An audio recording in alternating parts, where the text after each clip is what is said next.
Alice sat in the dimly lit room, her heart pounding in her chest. She didn't know how long she had been there, but it felt like an eternity. The walls were bare, except for a single window that let in a sliver of moonlight. She was tied to a chair with rough rope that dug into her skin, and her mouth was gagged with a dirty cloth. She tried to remember how she got here, but her memories were hazy. She remembered leaving work, walking to her car, and then nothing. She must have been drugged or kidnapped, but by who? And why? Alice's thoughts were interrupted by the sound of footsteps approaching. The door creaked open, and a figure stepped into the room. It was a man, tall and thin with a gaunt face and piercing eyes.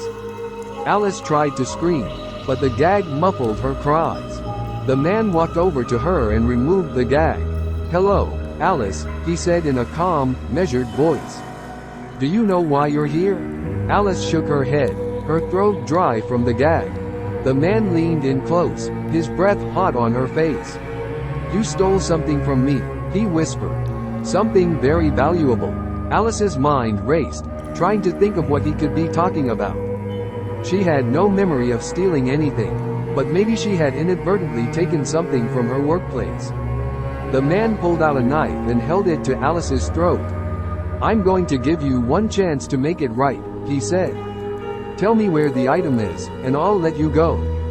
Alice was terrified, but she knew she had to do something.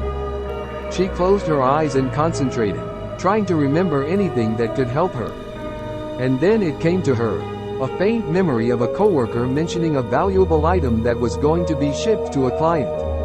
"I think it's at my office," she said, her voice shaking. "It was supposed to be shipped to a client, but I don't know if it's still there."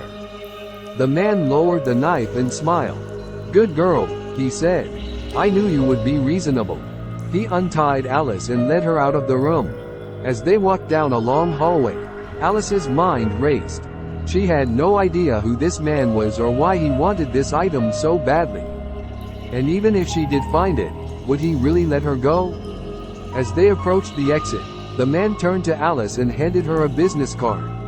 "If you ever need a job, give me a call," he said. "You've got skills I could use." Alice took the card, her mind reeling. What kind of job could this man possibly offer her? And what had she gotten herself into?